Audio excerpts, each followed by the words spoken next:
हर हर महादेव साथियों, तृतीय श्रावण सोमवार व्रत। यह व्रत भगवान शिव की पूजा के लिए किया जाता है और श्रावण मास यानी सावन का महीना के तृतीय सोमवार को इसका विशेष महत्व होता है।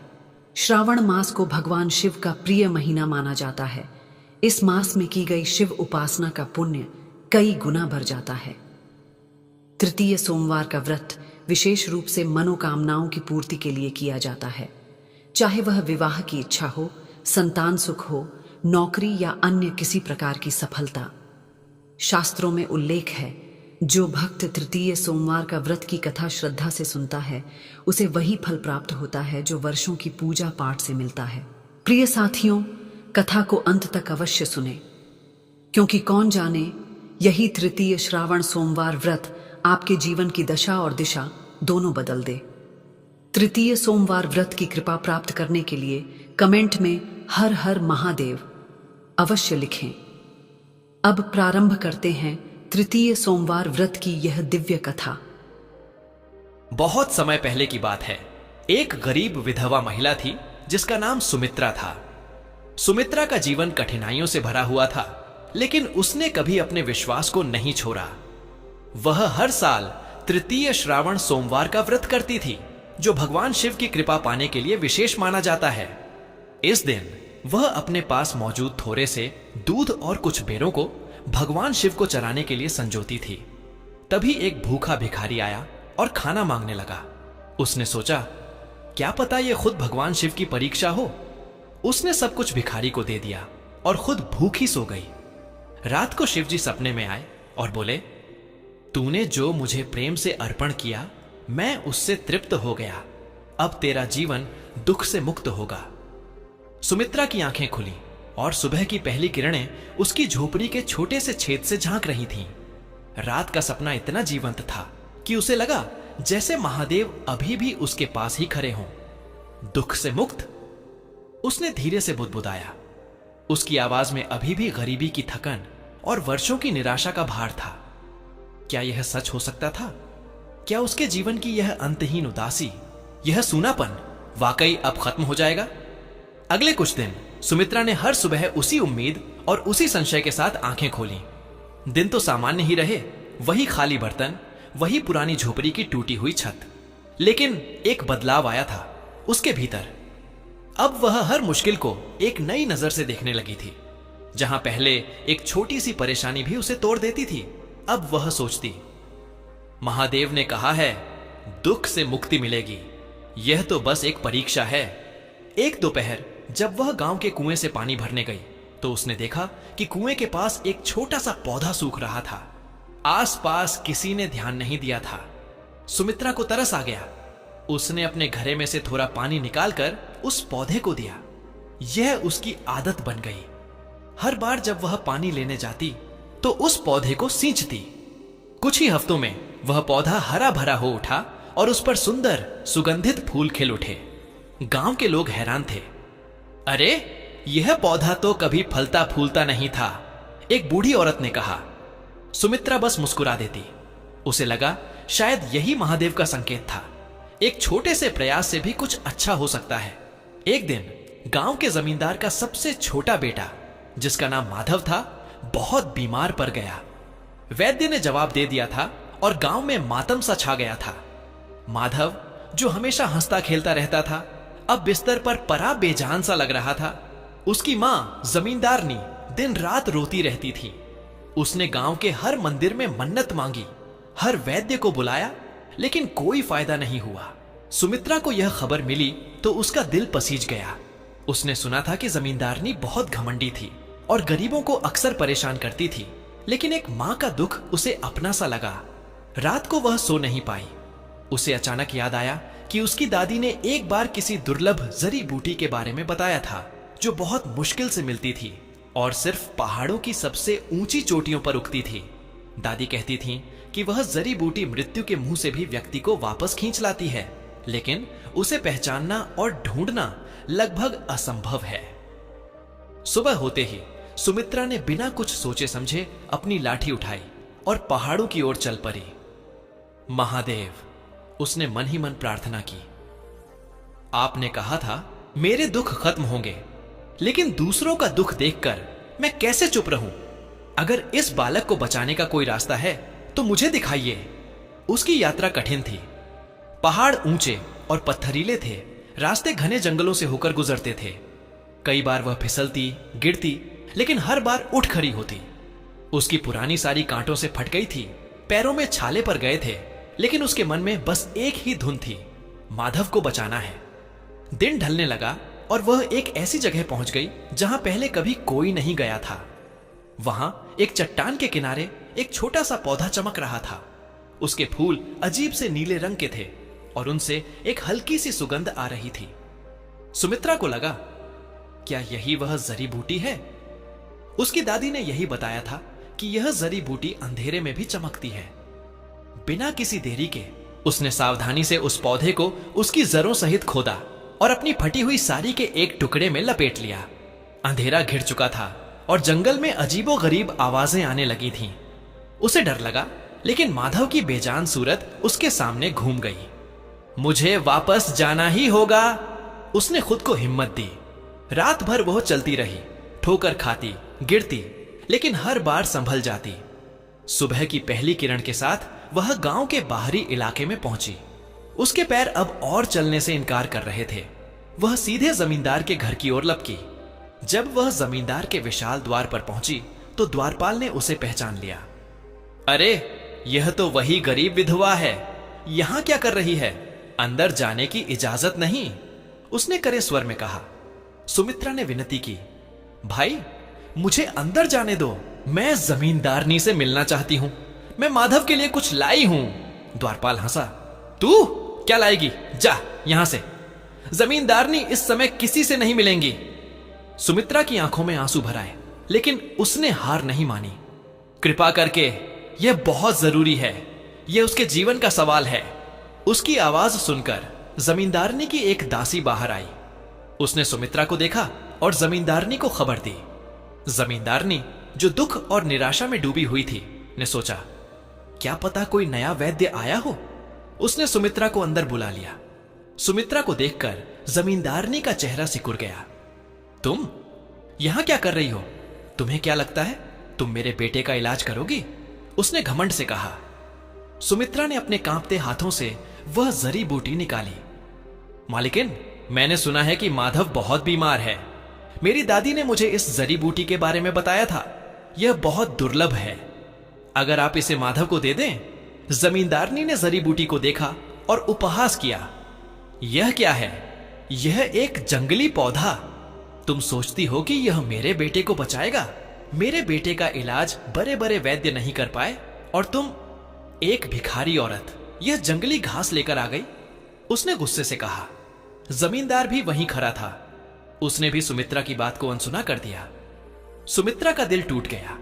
उसने इतनी मेहनत की थी, इतना जोखिम उठाया था, और उसकी बात पर कोई विश्वास नहीं कर रहा था। मालिकिन, कृपा करके एक बार विश्वास कीजिए, यह साधारण पौधा नहीं है। सुमित्रा ने फिर से विनती की, लेकिन जमींदारनी ने मुंह फेर लिया। जाओ यहां से, मुझे तुम्हारी हमदर्दी की जरूरत नहीं। सुमित्रा ने गहरी सांस ली। उसका मन उदासी और निराशा से भर गया। वह धीरे से मुड़ी और जमींदार के घर से बाहर निकल गई। उसकी आंखों से आंसू बह रहे थे। महादेव, यह कैसा दुख से मुक्ति है? मैंने इतना प्रयास किया, फिर भी कुछ नहीं हुआ, उसने मन ही मन कहा। वह गांव के बाहर एक बरगद के पैर के नीचे बैठ गई। उसके शरीर में अब जरा भी शक्ति नहीं बची थी। वह जड़ी बूटी अभी भी उसकी मुट्ठी में थी। उसे लगा, अब इसका क्या फायदा। उसी क्षण एक बूढ़ा साधु उसी रास्ते से गुजर रहा था। उसकी नजर सुमित्रा पर पड़ी, जो उदास बैठी थी। साधु उसके पास आया। बेटी, तुम इतनी दुखी क्यों हो, और तुम्हारे हाथ में यह क्या है? उसने शांत स्वर में पूछा। सुमित्रा ने साधु को अपनी पूरी कथा बताई, माधव की बीमारी से लेकर जमींदारनी के इनकार तक। साधु ने ध्यान से उसकी बात सुनी। जब सुमित्रा ने वह जड़ी बूटी दिखाई तो साधु की आंखों में चमक आ गई। बेटी, साधु ने उत्साह से कहा, तुमने यह कहां से पाई? यह तो संजीवनी है। यह तो पहाड़ों में हजारों साल में एक बार उगती है। यह तो सचमुच मृत्यु को भी टाल सकती है। सुमित्रा हैरान रह गई। संजीवनी? तो मेरी दादी सही कहती थीं। साधु ने कहा, यह वही जड़ी बूटी है जिसके लिए देवता और दानव सदियों से भटकते रहे हैं। तुमने इसे ढूंढ निकाला, यह तो महादेव की कृपा है। लेकिन कोई मेरी बात पर विश्वास नहीं कर रहा। सुमित्रा ने उदासी से कहा। साधु मुस्कुराया। विश्वास तो सिर्फ उन्हें होता है जिनके मन में प्रेम और करुणा होती है। जमींदारनी का मन तो घमंड से भरा है। लेकिन तुम चिंता मत करो, मुझे साथ ले चलो, मैं उन्हें विश्वास दिलाऊंगा। सुमित्रा और साधु तुरंत जमींदार के घर वापस लौटे। इस बार साधु के साथ आने पर द्वारपाल ने उन्हें नहीं रोका। जब वे अंदर पहुंचे तो जमींदारनी और जमींदार माधव के पलंग के पास बैठे रो रहे थे। माधव की सांसें बहुत धीमी हो चुकी थीं। साधु ने गंभीर स्वर में कहा, जमींदारनी, यह बच्ची तुम्हारे बेटे के लिए अमृत लाई है। यह संजीवनी है, इसे तुरंत माधव को दो। जमींदारनी ने साधु को देखा। साधु का तेज और उसकी वाणी में अथाह विश्वास था। उसने साधु की बात पर भरोसा कर लिया। सुमित्रा ने तुरंत जड़ी बूटी को पीसकर उसका रस निकाला और जमींदारनी ने उसे माधव के मुंह में डाला। कुछ ही पलों में चमत्कार हो गया। माधव की सांसें सामान्य होने लगीं। उसके चेहरे पर रंग लौटने लगा। कुछ देर बाद उसने अपनी आंखें खोली और अपनी मां की ओर देखकर मुस्कुराया। माधव, जमींदारनी चिल्लाई और उसे गले लगा लिया। जमींदार भी खुशी से झूम उठा। पूरे घर में खुशी की लहर दौड़ गई। लेकिन जमींदारनी की नजर सुमित्रा पर पड़ी। उसने देखा कि सुमित्रा वहीं कोने में खड़ी थी। उसके कपड़े फटे हुए थे, उसके चेहरे पर थकान और धूल थी, लेकिन उसकी आंखों में खुशी के आंसू थे। जमींदारनी को अपनी गलती का एहसास हुआ। उसे याद आया कि कैसे उसने सुमित्रा का अपमान किया था, उसकी मदद को ठुकरा दिया था। वह शर्मिंदा हो गई। वह सुमित्रा के पास भागी, उसके पैरों पर गिर पड़ी। सुमित्रा, मुझे माफ कर दो, मैंने तुम्हें नहीं पहचाना। तुमने मेरे बेटे को जीवन दिया है, तुम तो देवी हो। जमींदारनी रोते हुए बोली। जमींदार भी आया और उसने सुमित्रा के सामने हाथ जोड़े। हम तुम्हारे एहसानमंद हैं सुमित्रा, तुमने हमें एक नई जिंदगी दी है। सुमित्रा ने जमींदारनी को उठाया। नहीं मालिकिन, यह सब महादेव की कृपा है, मैं तो बस एक निमित्त मात्र थी। उस दिन से सुमित्रा का जीवन सचमुच बदल गया। जमींदार और जमींदारनी ने उसे अपनी बेटी की तरह मान लिया। उन्होंने उसकी झोपड़ी को एक सुंदर घर में बदलवा दिया, उसके लिए कपड़े और भोजन का प्रबंध किया। सुमित्रा को अब कभी किसी चीज की कमी नहीं हुई। लेकिन सबसे बड़ी बात यह थी कि गांव के हर व्यक्ति ने उसे सम्मान दिया। जो लोग पहले उसे नीची नजर से देखते थे, अब उसकी प्रशंसा करते थे। परंतु सुमित्रा के मन से उदासी पूरी तरह कभी नहीं मिटी। वह जानती थी कि महादेव ने उसे दुख से मुक्ति दी थी, लेकिन जीवन के अनुभव, गरीबी के गहरे घाव और दूसरों के दुख को देखकर उसका कोमल हृदय हमेशा पिघल जाता था। वह अब भी गरीबों की मदद करती थी, बीमारों की सेवा करती थी। उसकी आंखों में अब भी वही करुणा झलकती थी जो उसने अपनी गरीबी के दिनों में सीखी थी। वह जानती थी कि बाहरी सुख सुविधाएं कितनी भी मिल जाए, आत्मा की शांति और दूसरों के प्रति प्रेम ही असली धन है। एक दिन जब वह अपने नए सुंदर घर में बैठी थी तो उसे पुराने दिन याद आए। वह भूखी सोई थी, लेकिन उसके मन में महादेव के प्रति अटूट विश्वास था। आज उसके पास सब कुछ था, लेकिन उसे महसूस हुआ कि असली मुक्ति भौतिक सुखों से नहीं, बल्कि त्याग और प्रेम से मिलती है। वह जानती थी कि महादेव ने उसे दुख से मुक्त किया था, पर उस मुक्ति का अर्थ यह नहीं था कि वह दूसरों के दुख से अनभिज्ञ हो जाए। नहीं, इसका अर्थ यह था कि वह अब दूसरों के दुखों को दूर करने का माध्यम बन सके। उसकी आंखों में एक हल्की सी उदासी अब भी थी, शायद इसलिए क्योंकि वह जानती थी कि दुनिया में अभी भी बहुत से लोग दुख में थे और वह उन सभी के लिए कुछ करना चाहती थी। उसकी कथा गांव-गांव फैली, एक ऐसी विधवा की कथा जिसने सिर्फ अपने विश्वास और दूसरों के प्रति करुणा से महादेव का आशीर्वाद पाया और न केवल अपने जीवन को बदला, बल्कि अनेकों के जीवन में आशा की किरण भी जगाई। साथियों, इस वीडियो में तृतीय श्रावण सोमवार की पावन व्रत कथा यहीं पर समापन होती है। अब आइए तृतीय श्रावण सोमवार व्रत का देवयानी सुमित्रा की कथा के माध्यम से मानवता को संबोधित एक दिव्य संवाद, जहां करुणा, चेतावनी और आशा से भरी एक पुकार है मानव, क्यों तू खुद को केवल एक शरीर समझ बैठा है? क्या तूने कभी सच में अपने अंदर झांका है? क्या तुझे लगता है कि जीवन का अर्थ केवल भोजन, वस्त्र और आश्रय है? नहीं, जीवन इससे कहीं ज्यादा गहरा, सच्चा और सुंदर है। और मैं, आत्मा, तुझ में जन्मों से बसी हूं। तेरे हर सुख दुख की साक्षी, तेरे हर निर्णय की गवाह, तेरे हर कर्म की साझेदार। मैं आत्मा हूं, मैं अमर हूं, न जन्म से बंधी, न मृत्यु से डरती हूं। तेरे साथ हूं हर घड़ी। लेकिन तू मुझे भूल गया है। तू भूल गया कि सच्ची शक्ति तेरे भीतर है, उस सुमित्रा की तरह जिसने न धन देखा न मान, बस श्रद्धा और त्याग देखा। उसने भूख से लड़ते हुए भी एक भिखारी को भगवान समझा। क्या तू कर पाएगा वैसा? तेरे चारों ओर ये दौर, ये शोर, ये लालच, क्या तुझे वाकई सुकून दे पाए हैं?